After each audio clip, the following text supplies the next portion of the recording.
Hello students, આજે આપણે એસએબી સબ્જેક્ટના લેક્ચરની અંદર આપણે જોઈશું કે ડીવોટરિંગ કોને કહે છે, પછી નેસેસિટી ઓફ ડીવોટરિંગ અને સિચ્યુએશન રિક્વાયર્ડ ડીવોટરિંગ. એના પહેલા વાત કરીએ તો લાસ્ટ લેક્ચરની અંદર આપણે જોયું હતું કે precaution to be taken during timber work અથવા તો ટિમ્બરિંગ. બરાબર, તો પ્રિકોશન એટલે કઈ કઈ પ્રકારની કાળજી આપણે ટિમ્બરિંગ વર્ક કરતી વખતે લેવામાં આવે છે, તો એના વિશે આપણે ઘણા બધા પોઈન્ટ જોયા હતા. હવે આજે આપણે જોઈશું કે ડીવોટરિંગ કોને કહેવાય છે. બરાબર, ડીવોટરિંગ એટલે નોર્મલી સિમ્પલ ભાષામાં આપણે વાત કરીએ તો પાણીનો નિકાલ. બરાબર, કોઈ પણ જગ્યાએ પાણીનો ભરાવો થયો હોય તો એ પાણીનો નિકાલ કરવા માટે આપણે ડીવોટરિંગ કરતા હોઈએ છીએ. તો આપણે એક ફિગર દ્વારા સમજીએ તો માની લઈએ કે આપણે અહીં ટિમ્બર વર્ક કરેલું છે અથવા તો કરવાનું છે, તો એની અંદર એક્સકેવેશન કરતા દરમિયાન વોટર ટેબલ અપ લેવલે હોવાથી અથવા તો આપણે ડીપ એક્સકેવેશન કરતા હોવાથી વોટર ટેબલ અંદર જોવા મળશે. તો આ વોટર ટેબલને આપણે પંપ દ્વારા ડીવોટરિંગ કરતા હોઈએ છીએ. એના વિશે આપણે જોઈશું. તો પાયાના ખોદાકામ દરમિયાન આપણે જે ફાઈલની અંદર પાણી તમને જે જોવા મળતું હોય છે, તો એ આપણને જે પણ કામ કરીએ છીએ એની અંદર શું થતું હોય છે, આપણને પ્રોબ્લેમ ઉભા થતું હોય છે. કે કોઈ પણ જાતનું એક્સકેવેશન કરતા હોય અને એની અંદર પાણી આપણને કોઈ પણ આવી જાય અથવા તો ભેજનું પ્રમાણ હોય તો એ ખોદાકામની સ્પીડ ઓછી કરી શકે છે. બરાબર, એ માટે ખાઈમાંથી પાણી દૂર કરવા માટે અથવા તો કોઈ પણ જાતનું કન્સ્ટ્રક્શન વર્ક અથવા તો ચણતર કામ અથવા તો કોન્ક્રીટ કામ કરવાનું હોય તો એની અંદર આપણને મુશ્કેલી પેદા થતી હોય છે. બરાબર, અને આપણું જે પણ વર્ક હોય છે એ મજબૂત એટલે કે એની જે સ્ટ્રેન્થ હોય છે એ આપણને ઓછી મળે છે. તો એના કારણે પાયાની અંદરથી જે પણ પાણી હશે એને આપણે દૂર કરીએ છીએ, એને આપણે શું કહીશું, ડીવોટરિંગ. બરાબર, એને આપણે ડીવોટરિંગ કહેતા હોઈએ છીએ. હવે આપણે જોઈશું કે નેસેસિટી ઓફ ડીવોટરિંગ એટલે કે ડીવોટરિંગની જરૂરિયાત કેમ પડે અથવા તો ડીવોટરિંગની જરૂરિયાત શા માટે પડતી હોય છે. તો નોર્મલી આપણે જોઈએ તો ડીવોટરિંગ જે છે એની અંદર પાયાના કોન્ક્રીટ કે ચણતર કામ સરળતાથી કરી શકાય. જેથી મેં તમને અહીંયા બતાવ્યું કે આપણું કોઈ પણ જાતનું કન્સ્ટ્રક્શન વર્ક હોય, ફાઉન્ડેશન આપણે અહીં કામ કરી રહ્યા હોય, ફાઉન્ડેશનની અંદર જો પાણીનું તમને પ્રમાણ જોવા મળશે તો આપણને જે પણ કામ હશે એમાં અવરોધ પેદા થશે. એ અવરોધ પેદા ના થાય એ માટે આપણે ડીવોટરિંગ કરવામાં આવતું હોય છે.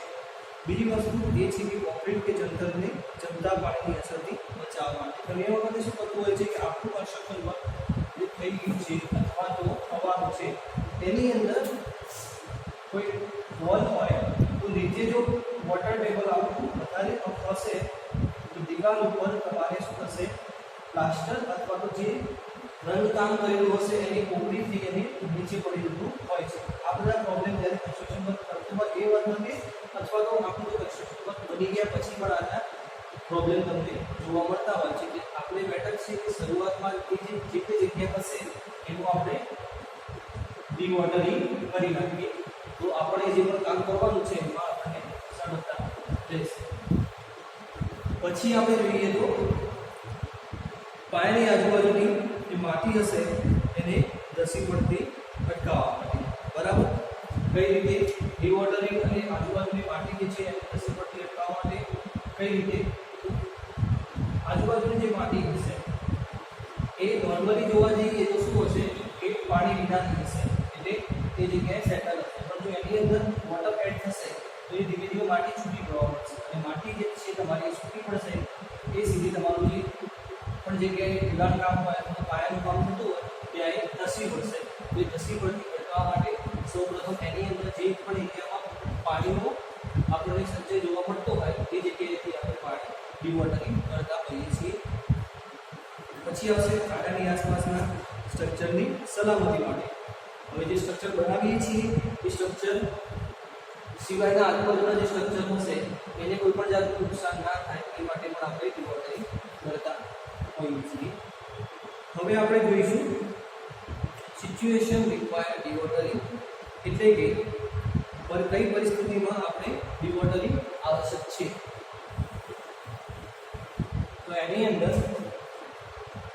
જોઈએ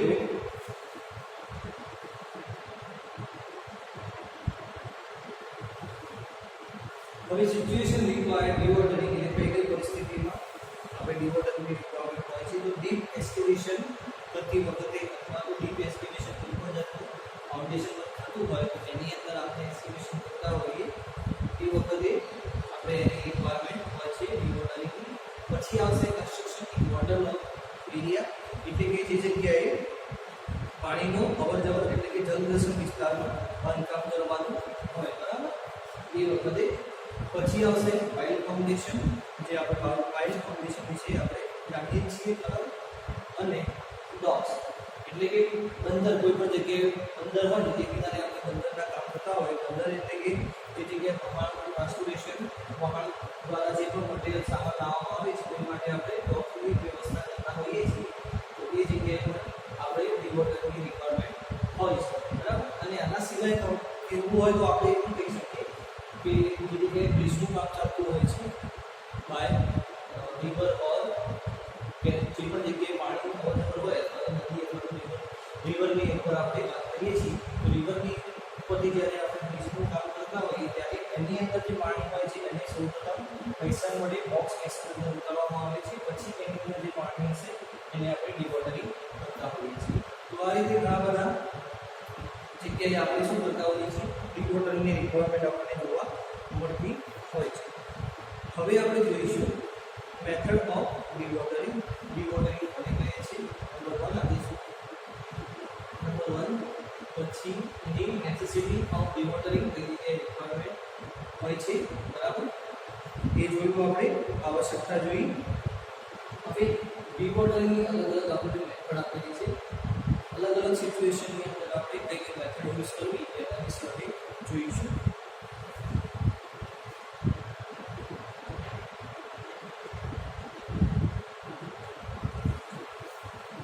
હવે આપણે મેથડ ઓફ ડિવોટરિંગ વિશે જોઈશું.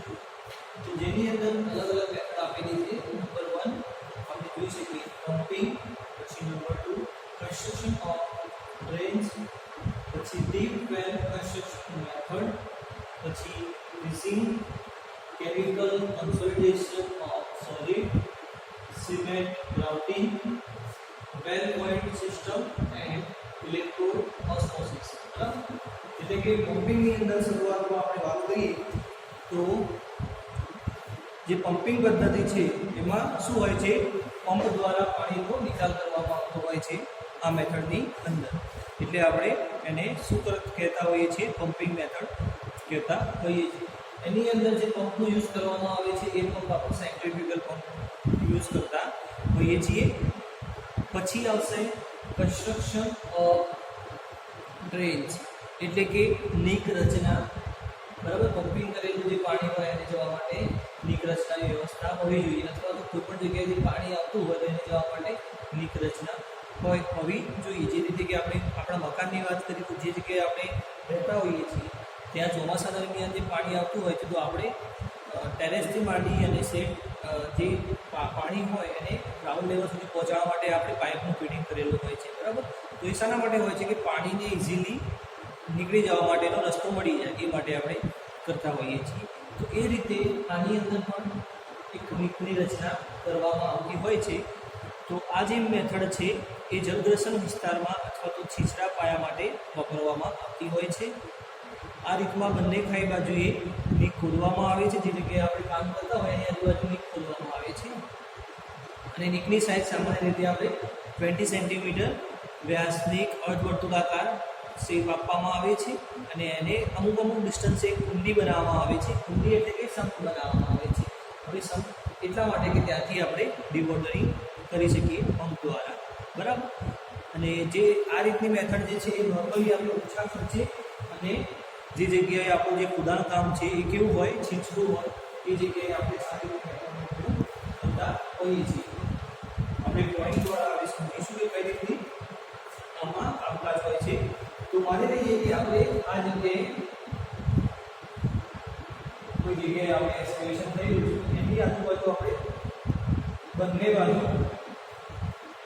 નીકની રચના એટલે કે ડ્રેનની રચના કરીશું, બરાબર. આ થયું આપણું એલિવેશન. હવે પ્લાનમાં જોઈએ તો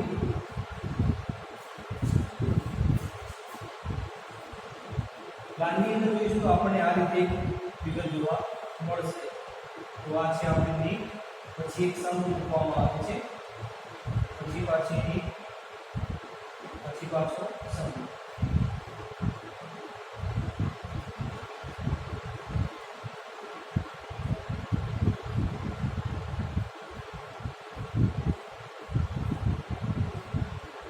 તો આ રીતની પેટર્ન હોય છે કે અહીંયા જે કામ થઈ રહ્યું છે અથવા આજુબાજુ જે પાણી હશે એ કઈ જગ્યાએ જશે, નીકની અંદર જશે, બરાબર. સરફેસ પર ટોપ થઈ અને નીકની અંદર જશે.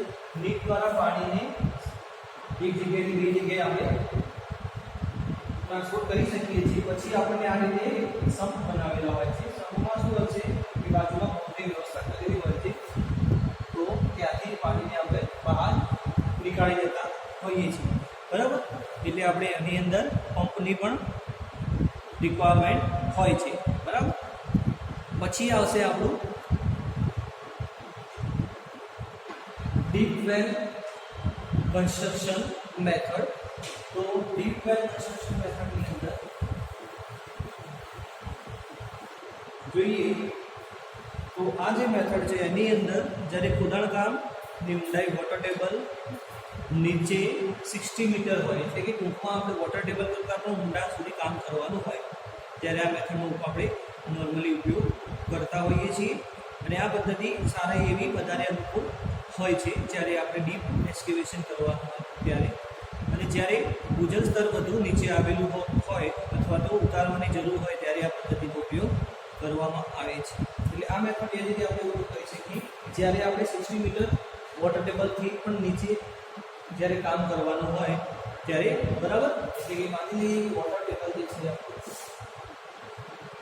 કે અહીં આપણે વોટર ટેબલ છે તો ત્યાંથી 60 મીટર વધારે એક્સકેવેશન કરવાનું હોય તો એ માટે આપણે આ મેથડનો ઉપયોગ કરતા હોઈએ છીએ. અને બીજી વસ્તુ આપણે એમ કહેવામાં આવી છે કે જ્યારે પાણી જે જગ્યાએ વધારે હોય, બરાબર, પાણીનો સંચય વધારે હોય ગ્રાઉન્ડ વોટર, તો એ જગ્યાએ એનું પાણીને આપણે ડિવોટરિંગ કરવા માટે પણ આ મેથડનો ઉપયોગ કરતા હોઈએ છીએ.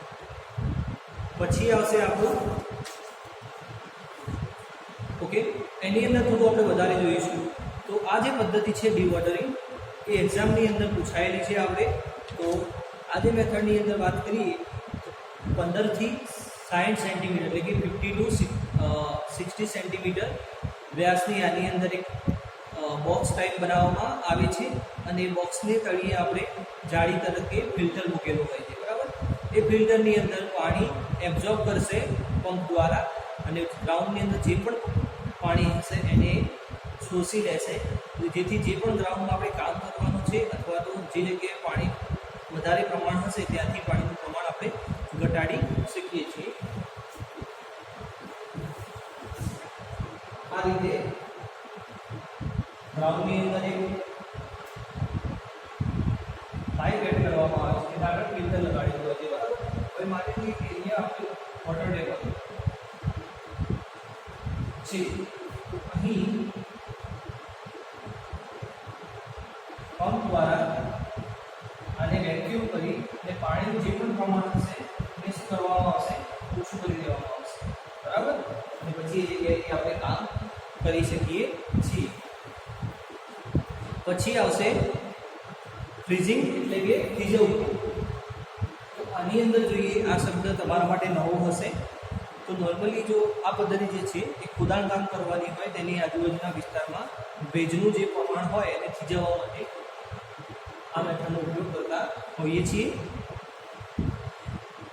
તો કામના સ્થળે પાસે જરૂરી ક્ષમતાવાળું એક રેફ્રિજરેટર પ્લાન્ટ બનાવવામાં આવે છે. જ્યાં ખોદાણ કામ કરવાનું હોય ત્યાં વિસ્તારની ફરતે 10 to 50 સેન્ટીમીટર વ્યાસની મોટી પાઇપો દ્વારા તેને જમીનમાં ઉતારવામાં આવે છે અને એને વચ્ચે બે પાઇપ વચ્ચે 1.5 મીટર જેટલું સ્પેસિંગ રાખવામાં આવે છે, બરાબર. આ માટી પાઇપની અંદર ઉતાર્યા બાદ એને ઉપરના છેડા ખુલ્લા રાખવામાં આવે છે અને બધી જ પાઇપના ઉપરના છેડા એક પાઇપ વડે જોડવામાં આવે છે અને એની અંદર રેફ્રિજરેટર પ્લાન્ટ એડ કરવામાં આવે છે, પછી એની અંદર ટેમ્પરેચર સેટ કરવામાં આવે છે, બરાબર. એટલે કહેવાનો મતલબ કંઈ ખાસ નથી, આની અંદર પણ ફિગર દ્વારા સમજીશું તો તમને સારી રીતે સમજ પડશે.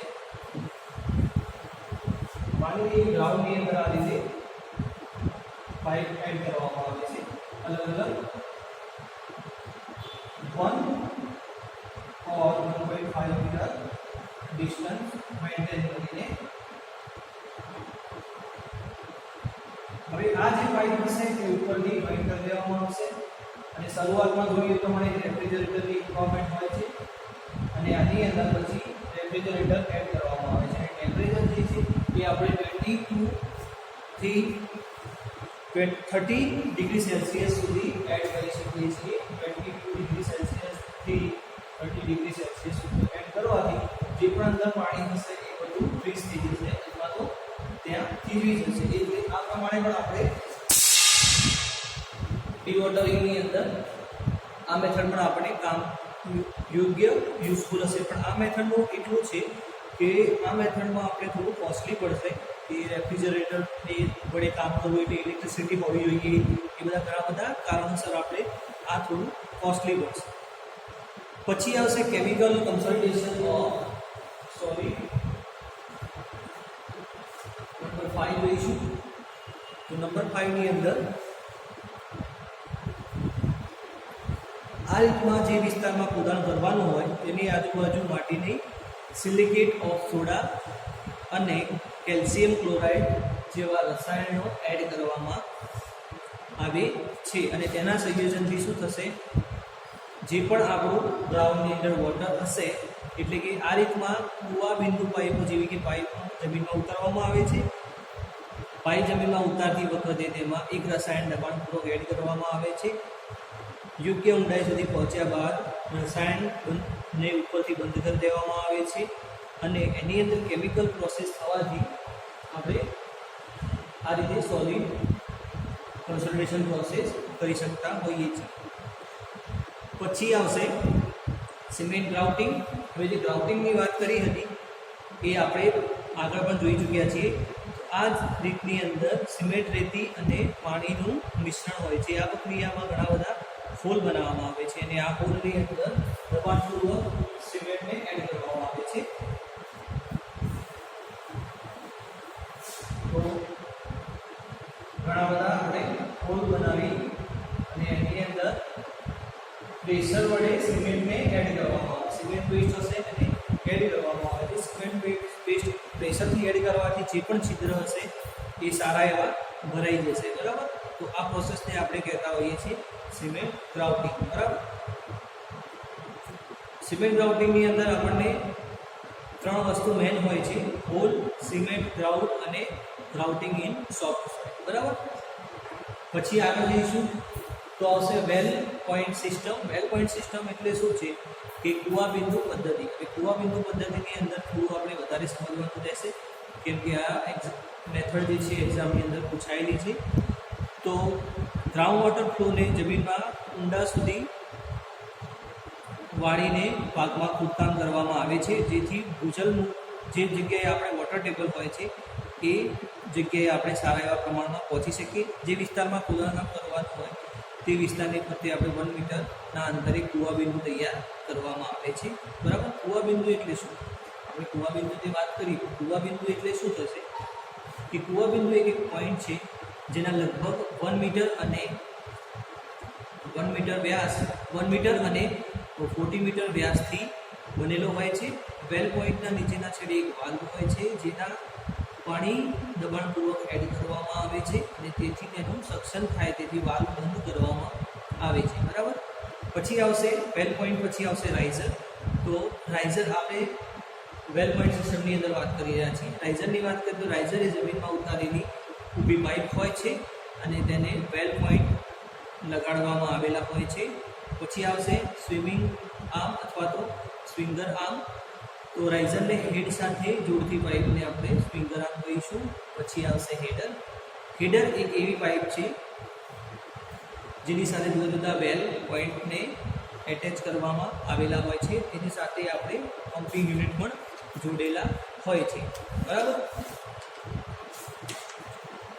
પછી આવશે આપણી ઇલેક્ટ્રો ઓસ્મોસિસ એટલે કે વીજ અભિસરણ મેથડ જે છે, બરાબર.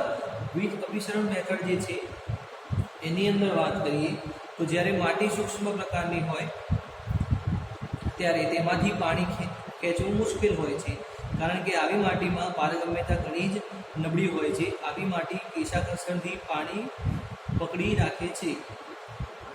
તો આવી માટીમાં જ્યારે આપણે કામ કરવાનું હોય તો એ વખતે આપણે ઇલેક્ટ્રિસિટીનો ઉપયોગ કરતા હોઈએ છીએ, જેથી કે પ્લસ ઓર માઇનસ કે ઋણ ધ્રુવ અને જેથી કે ઋણ ધ્રુવ એનોડ કેથોડની આપણે જાણકારી છે. તો એ પ્રમાણે શું કરવામાં આવે છે કે એક ધન અને બીજો ઋણ ગ્રાઉન્ડની અંદર આપણે એડ કરીશું, પછી એની વચ્ચે આપણે વીજ પ્રવાહ પસાર કરીશું. માટીમાં રહેલું પાણી જે છે એ ધન વીજ પ્રવાહ અને આકર્ષાય છે અને ઋણ વીજ પ્રવાહથી આકર્ષાય અને કેથોડ વિદ્યુત પ્રવાહ કુવા બિંદુમાંથી મૂકવામાં આવે છે. એટલે કે ટૂંકમાં જે પાણીનું જે પ્રમાણ હશે આનું એ એક જગ્યાએ એકઠું કરવા માટે આપણે એક પ્લસ અને એક માઇનસ બે પોઈન્ટ આપણે એડ કરીશું અને ત્યારથી જે પણ પાણી હશે એ આપણું બેટરીની અંદર કલેક્ટ થશે, પછી એને પમ્પિંગ દ્વારા આવું કરી દઈશું. આની અંદર જે ફિગર આપણને આપેલી છે, બરાબર, એ ફિગર મેં તમને સ્કેચ બુકની અંદર દોરવા માટે આપેલી જ છે, બરાબર. એટલે એટલો કોઈ વાંધો નથી, પરંતુ જ્યારે એક્ઝામની અંદર પૂછાય એટલે તમારે દોરવાની રહેશે. છતાં પણ જો તમને ના ફાવતી હોય તો આપણે નેક્સ્ટ લેક્ચરની અંદર તમને અહીંયા ડ્રો કરીને બતાવીશું, બરાબર. તો આજે આપણે અહીં સુધી રાખીશું. તો અહીં તમારું ફિગર પોઈન્ટ જે છે એ બાકી રહેશે. બાકીની જે મેથડ જે છે આપણે પછી જોઈશું, બરાબર. Thank you.